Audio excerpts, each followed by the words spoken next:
안녕하십니까. 우리 지난 시간 금요일에 학교에서 나갔었던 진도에 이어서 진도를 나가 볼 건데요. 교과서 페이지 90페이지를 펴시면 되고요. 지난 시간에 문제 2번까지는 우리 수업 시간에 했습니다. 밑에 있는 식들도 역시나 1차식에서 간단히 정리하는 방법들에 대한 이야기인데요. 간단하게 봐보면 2x 플러스 1이라고 하는 것 더하기 3x 플러스 2에 대한 식이 나와 있습니다. 이랬을 때 우리 동류항이라고 했던 말 기억나시죠? x와 x, 또 다른 x들 같은 크기에 해당하는 애들끼리 더하기를 하고 그 다음 1이라고 하는 상수, 또 1이라고 하는 상수들로 두 개에 나눠져 있는 2가 표현되어 있죠.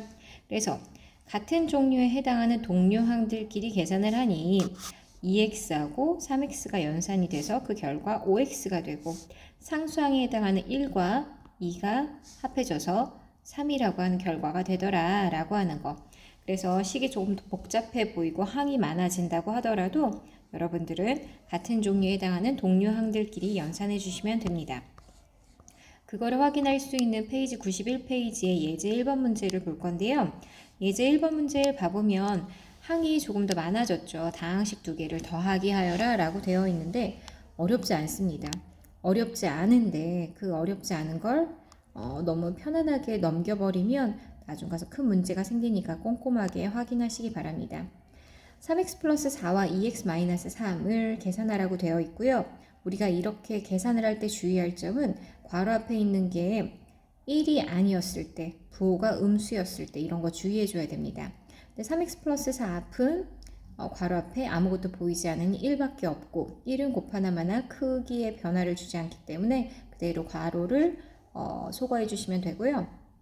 2x-3 앞에도 아무것도 없다는 건 1이 생략되어 있는 거인 만큼 부호나 숫자 크기 변형 없이 그대로 쓰시면 됩니다. 그럼 같은 동류항에 해당하는 3x와 2x를 연산해서 5x 4 빼기 3을 하니 1이다 라고 하는 결과가 되겠죠.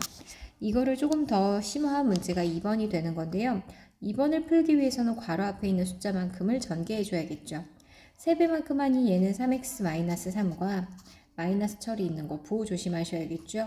마이너스 2x 플러스 3 괄호 안에 있는 것들의 각각의 항의 부호를 반대로 쓰고 나서 여러분들은 숫자를 꺼낼 수 있다는 거.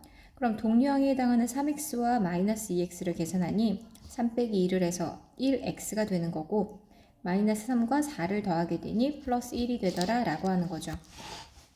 이거를 확인하는 문제 3번을 다 풀어볼 건데요. 여러분들은 다 풀어보신 후 선생님과 함께는 3번, 4번을 풀어보도록 하겠습니다. 문제 3번에 있는 걸 봐보면 3배를 해주게 되면 9x-6이 되고 4배를 하게 되면 4, 5, 20 마이너스 4x가 되죠. 그럼 동류항에 해당하는 1차 항 9 빼기 4를 하니 5x가 되고 마이너스 6에 더하기 20을 하니 플러스 14더라 라고 쓰면 됩니다. 그 다음에 옆에 있는 4번 문제를 볼 건데요. 2배를 해주게 되면 부호 조심하시기 바랍니다. 마이너스 2x 마이너스 10 그 다음은 마이너스 3 마이너스라 플러스 6x까지 동류항끼리 연산을 하니까 6 마이너스 2에서 4x가 되고 마이너스 10에 마이너스 3을 하니 마이너스 13이더라 라고 하는 거죠. 밑에 있는 의사소통을 보면 잘못된 부분을 찾는 게 우선 첫 번째 여러분들이 할 일인데요. 여기서 주목할 부분은 이 부분입니다.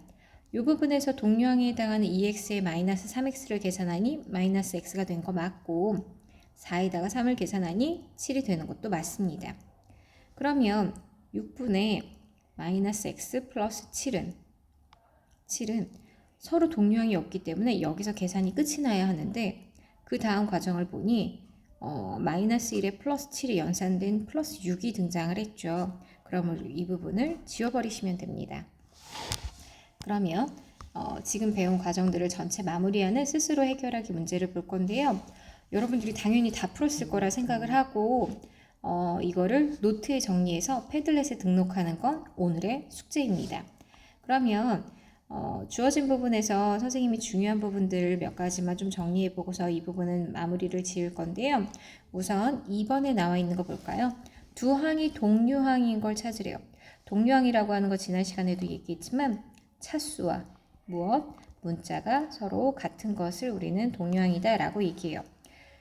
기업에 나와 있는 거 보면 1차와 2차므로 차수가 달라서 안 되는 거고, 니은 같은 경우도 하나는 1차, 하나는 상수, 역시 차수가 맞지 않죠.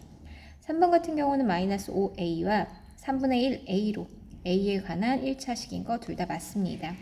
그 다음 리을 같은 경우도 y, 동일한 y에 관한 1차식. 그래서 정답은 디귿과 리을이다 라고 쓰면 되죠. 밑에 있는 3번 문제를 봐보면 다음 식을 간단히 하라고 되어 있습니다. 여기서도 3번, 4번을 한번 볼 건데요. 3번에 보면 동류항에 해당하는 게 3y-5y이기 때문에 마이너스 2y를 쓰고 쓴 거 외에 남아있는 건 4밖에 없습니다. 그 다음 4번 것도 역시나 마찬가지. 3하고 마이너스 8을 계산하면 마이너스 5x가 되고, 그 다음 상수항 둘이 계산을 하면 되는데요. 마이너스 4분의 3에 플러스 4분의 7을 하니까 절대값이 큰 쪽인 플러스를 가져가고 4분의 7에서 4분의 3만큼 빼고 나면 4분의 4라서 1로 쓸 수 있겠죠. 그래서 계산 실수 없이 여러분들이 차분히 문제 풀기 바랍니다. 4번에서는 2번과 4번을 한번 풀어볼 건데요. 4번에 2번 역시 괄호를 풀 때 앞에 부호가 플러스인지 숫자가 있는지 없는지 이런 것들 잘 체크하셔야 되는데, 첫 번째 거 괄호 앞에 아무것도 없으니 그대로 괄호 풀어서 마이너스 5y 플러스 2 쓰시면 되고요. 그 다음 것도 역시나 1밖에 생략된 게 없으므로 괄호 그대로 풀어서 플러스 y 마이너스 9 쓰면 되겠죠. 그러면 주어진 값은 동류항끼리 계산하면 마이너스 4y 마이너스 7이다 라고 쓸 수 있겠습니다. 그리고 나서 4번을 보겠습니다. 4번 같은 경우도 첫 번째 괄호 앞은 1밖에 없으므로 그대로 괄호를 풀어서 12-y를 쓰면 되고요. 그 다음은 마이너스가 있으므로 부호 바꿔서 마이너스 5y 플러스 3이다 쓰면 되죠. 동류항에 해당하는 마이너스 y에 마이너스 5y를 계산하니 마이너스 6y가 되고 12에 더하기 3을 해서 15다 라고 쓸 수 있습니다. 옆으로 넘어가서 5번 문제도 같이 볼 건데요. 5번에서도 역시나 3번과 이번에는 3번과 4번을 한번 풀어볼까요? 3번에 해당하는 거 풀게 되면 괄호 앞에 있는 2배를 해서 얘는 4x, 다음 8이 16이 되고, 다음 마이너스 5배라니까 부호 조심해야겠죠? 플러스 15x, 다음 마이너스 5다 라고 쓸 수 있습니다. 동류항들끼리 계산을 하게 되면 19x 플러스 11이라고 하는 정답이 나오고요.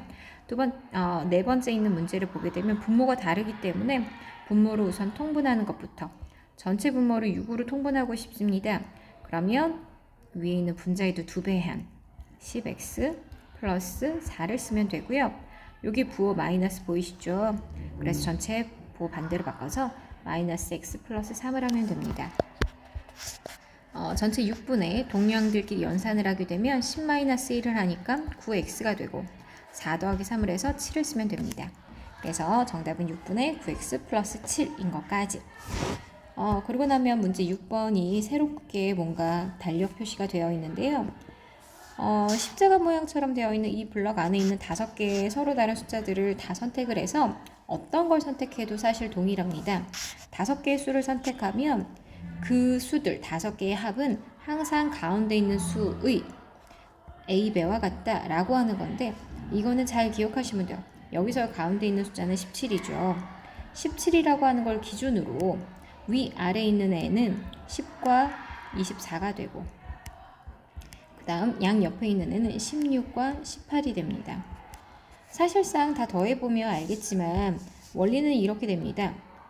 10이라고 하는 거는 17에서 빼기 7을 한 숫자인 거고, 24라고 하는 건 17에서 더하기 7을 한 숫자입니다. 한 번은 빼고 한 번은 더했으니 이 둘을 더하면 17이 2번인 것과 마찬가지고, 그 다음 16과 18이라고 하는 것도 마찬가지로 얘는 17에서 빼기 1 한 숫자인 거고, 이쪽은 17에서 플러스 1 한 숫자입니다. 이 둘을 역시 더해보면 17을 2번 더한 것과 마찬가지입니다. 한마디로 결과적으로 17이 한 번, 여기에 17이 2번, 이쪽에도 17이 2번, 그래서 총 17이 몇 번? 5번 더해진 것과 같다라고 하는 걸 이해하는 게 되게 중요하겠죠. 그래서 어떤 수를 선택하더라도 가운데 있는 숫자를 기준으로 똑같이 더하고 빼고, 가운데 있는 애를 기준으로 더하고 빼고 했기 때문에 가운데 있는 애가 총 5번인 것과 같다. 그래서 여기 말하는 A라고 하는 건 5배가 된다라고 하는 거 잘 기억하고 있기 바랍니다. 마지막 문제 7번 문제입니다. 주어진 거의 넓이를 문자 b를 사용하여서 나타내라고 되어 있는데요. 색칠된 거 자체는 우리가 알고 있는 넓이 공식이 없는 도형이 나왔죠. 그래서 적당히 잘라서 계산을 하면 되는데요. 우선 첫 번째 있는 직사각형부터 넓이를 한번 구해볼까 합니다. 위에 있는 이 직사각형의 넓이 같은 경우는 가로 곱하기 세로니까 4배를 하면 됩니다. 누구 가로 길이인 5b 그 다음 플러스 3한테 그 다음 밑에 있는 사각형 같은 경우는 가로의 길이는 2b 플러스 1인데 세로의 길이 같은 경우는 여기 4만큼을 위해서 계산했으므로 남아있는 거 8만큼이라는 거 8배 하면 되겠죠. 그러면 4배만큼 전개한 20b, 4, 3, 12가 되고 8이 16b, 그 다음 8, 1은 8 그래서 계산한 결과는 총 36b에 플러스 20이다 라고 하는 거 여기까지 잘 정리했을 거라고 봅니다. 그렇다고 오늘 여기서 수업을 끝내기는 너무나 아쉽기에 오늘 한 가지 더 진도를 나가볼 건데요. 93페이지에 있는 방정식과 그 해라고 하는 거. 여기서 이제 방정식이 시작이 될 건데 방정식이 시작하기 전에 우리는 등호를 사용한 식 이것부터 이해를 할 필요가 있겠죠. 등호를 사용해서 식을 나타낼 건데 한마디로 지금 여기서 나와 있는 말은 저금통 안에 처음에 1,000원이 있었는데 100원짜리를 얼마 다 넣어서 마지막 저금통을 열었더니 8,000원이 됐다. 그럼 나는 100원짜리 동전을 몇 개 넣었을까? 이거를 식으로 쓴 겁니다. 1,000원을 기준으로 100원짜리를 몇 개 넣어서 즉 더하기가 돼서 그 결과가 8,000원이다 라고 우리는 등호를 사용한 이 식을 등식이다 라고 즉 등호를 사용한 식이다 라고 하는 용어가 등장을 합니다. 그래서 일반적으로 2 더하기 3한 값이 5다 라고 하는 건 등식이 맞습니다. 하지만 5가 2보다 크다 이렇게 등호가 없는 부등호가 있는 거는 등식이 아니다 라고 하는 그 얘기를 하고 있는 거고요. 그러면 등식이 맞냐 아니냐 이거를 우리가 분별해보는 문제 1번을 먼저 보겠습니다. 문제 1번에 봐보면 등식을 모두 골라라 라고 되어 있는데 등식의 정의가 뭐였었냐면 등호가 있는 식 1번 같은 경우 등호가 보이지 않죠. 2번 같은 경우는 5 더하기 1한 값이 6이다 라고 하는 거 등호 여기 보이는 거 확인하셨죠? 그 다음 3번 같은 경우에 선생님 이것도 등호가 있지만 x가 있는데 맞나요? x에 따라서 될 수도 있고 안 될 수도 있지만 등호가 있는 모든 식은 등식이라고 합니다. 그래서 그 값이 참이든 거짓이든 관계없이 우리는 무조건 등호가 있으면 등식이다 라고 하는 거 4번에 등호가 보이지 않으므로 얘는 등식이 아니다 라고 하는 게 맞습니다. 문제 2번과 같은 걸 이제 식으로 나타내는 게 되게 중요한데요. 한 변의 길이값이 x라고 되어 있고 정사각형의 둘레가 20이다 라고 하는 걸 식으로 나타내라고 되어 있는데 한 변 길이가 x인 정사각형은 그럼 변이 총 4개 있으니 4 곱하기 x한 그 값이 20이다 라고 첫 번째 거를 써주시면 되고요. 두 번째 있는 거는 한 장의 x1이 입장권을 3장 샀다고 합니다. 10,000원을 냈을 때 거스름 돈이 400원이다 라고 하는 걸 쓴다면 10,000원을 기준으로 한 장당 x1인데 3장을 샀으니 3x만큼을 빼면 남은 거스름 돈이 400원이다 라고 쓰는 거. 그래서 주어진 값을 식으로 표현하는 거 굉장히 중요하다라는 거. 그러고 나면 이제 새로운 용어가 등장을 합니다. 어떤 용어냐면 해 또는 근이라고 하는 건데요. 우리가 방금 전에 등식이라고 하는 걸 표현을 했는데 3x 플러스 1 이퀄 4다 라고 하는 거를 등식이라고 본다면 x 대신에 0을 집어넣으면 0을 넣게 되면 3 곱하기 0이니까 0 더하기 1한 값이 4가 되지는 않죠. 그게 성립하지 않아 그걸 거짓이라고 표현을 했습니다. 그럼 1이라고 하는 값을 또 넣어봤습니다. 그랬더니 3 더하기 1에서 4가 된다? 진짜 성립하네? 참이라고 표현을 하는 거죠. 나머지 2와 3도 같은 방법으로 검증을 해봤더니 나머지들은 다 등식이 성립하지 않습니다. 그러니까 주어진 3x 플러스 1 이퀄 4가 참이 되게 하는 x값은 누구밖에 없더라? x가 1일 때밖에 안 되는구나. 그래서 그 x 이퀄 1이라고 하는 그 값을 우리는 해 또는 근이다 라고 표현할 거예요. 즉 그 등식이 성립하게 해주는 그 값을 우리는 해 또는 근이라고 표현한다는 거 굉장히 중요한 용어입니다. 그러고 나면 우리가 방정식이라는 말을 쓸 건데요.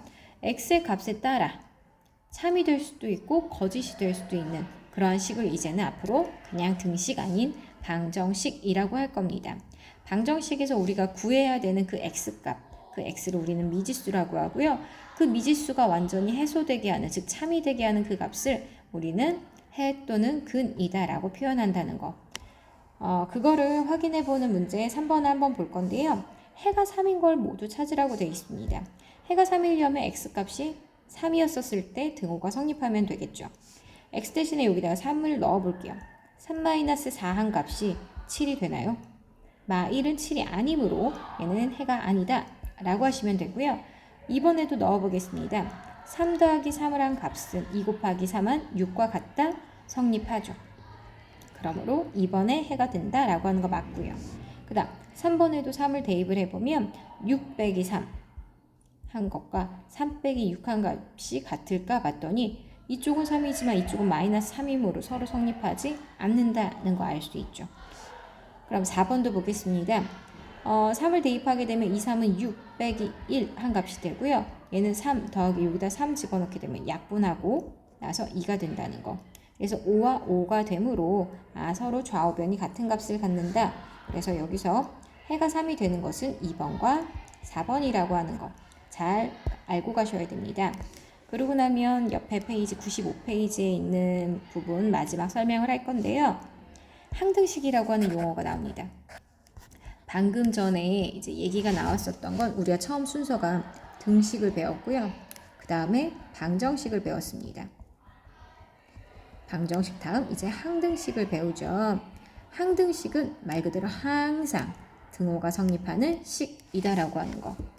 이게 성립한다라고 하는 건 좌변과 우변이 같으면 됩니다. 그러면 뭘 넣어도 상관이 없겠죠. 예를 들어 x는 x다. 너무나 당연한 거죠. 그래서 x에 1을 넣으면 둘 다 1, x에 2를 넣으면 좌우변이 둘 다 2, x에 3을 넣으면 좌우변이 둘 다 3이므로 항상 성립하겠죠. 그래서 항등식을 모두 골라라 라고 문제가 나온다면 좌변과 우변이 똑같나? 이것만 체크하시면 돼요. 봤더니 x 플러스 2가 0이라고 합니다. 아니죠. 똑같지 않죠. x에 따라서 항상 값이 참이 되는 게 아니기 때문에 얘는 마이너스 2를 뺀 나머지 일땐 다 거짓이 되거든요. 그 다음 2번 문제를 보면 5x에서 빼기 x를 했어요. 그러면 4x가 되죠. 4x 이꼴 4x 똑같기 때문에 얘는 성립한다 라고 하면 되고요.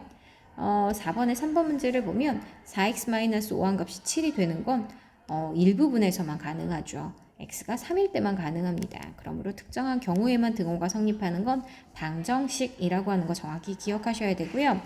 4번도 비교하기 위해서 우변에 있는 애를 순서를 바꿔서 교환 법칙을 써서 x-3 둘의 순서만 바꾼 거죠. 그랬더니 서로 똑같은 모양을 갖고 있다 라고 하는 거. 그래서 문제 4번에서 항등식인 건 2번과 4번이다 라고 하는 거 잘 기억하고 계시면 됩니다. 그래서 여기 부분까지 해당하는 것들 내용이 사실은 적을 수도 있지만 되게 중요하게 이어지는 부분인 만큼 여러분들이 신경을 쓰셔야지 되고요. 오늘의 과제는 96페이지까지입니다. 조금 많죠. 우리가 수업이 결손된 부분들이 조금 있어서 어쩔 수 없이 96페이지까지에 대한 문제풀이를 여러분들이 패들렛에 등록을 해주시면 되는데요. 사실 쉬울 수도 있지만 굉장히 신경 써서 여러분들이 문제를 풀어주셔야지 되는 거라서 여기서는 문제 6번과 2번에 있는 4번 두 가지는 좀 풀이를 해드리도록 할게요. 이번에 4번을 보면 34명의 학생이 있고요. 8개 텐트에 X명씩 배정을 했더니 2명이 남는다라고 해요. 34명이 있어요. 2명이 남는다라고 되어 있고요. 텐트에 들어가지 못한 애들이죠. 그럼 텐트에 들어간 애들만큼을 빼줘야 되는데 하나의 텐트에 8명씩 8개 텐트에 X명씩 들어갔으니 34 빼기 8X를 한 결과가 2다 라고 써주시면 되겠죠. 그래서 나머지 위에 있는 1, 2, 3번들도 마찬가지로 한번 풀이를 써보시기 바라고요. 6번 문제 한 가지 더 보겠습니다. x에 관한 방정식인데 해가, 이거 중요한 말입니다. 해가 x 이꼴 4다 라고 하니까 해라고 하는 건 주어진 방정식을 만족하는 x값이니까 x 대신에 4 넣으면 되겠네? 그래서 이 4는 8이고요. 빼기 10이란 그 결과가 a라고 하는 걸 알 수 있죠. 8에서 11을 빼게 되면 a는 마이너스 3이구나. 그러고 나면 마이너스 3에 해당하는 그 값을 이용해서 주어진 마이너스 3a 플러스 4의 값을 구하면 되는데요. 얘는 마이너스 3에 a니까 또 마이너스 3을 곱하면 되겠죠. 플러스 4. 마이너스에 마이너스를 곱한 만큼 플러스 9 더하기 4를 해서 정답은 13이다 라고 하는 것까지. 그래서 짧은 듯 하지만 안에 들어가 있는 내용들이 굉장히 많으니까 여기까지 해당하는 것들을 노트 정리를 잘 하시기 바랍니다. 긴 수업 듣느라 많이들 수고하셨고요. 지금부터 남아있는 시간은 패들렛에 숙제를 등록하는 걸로 오늘 수업을 마무리하도록 하겠습니다. 수고 많이 하셨습니다.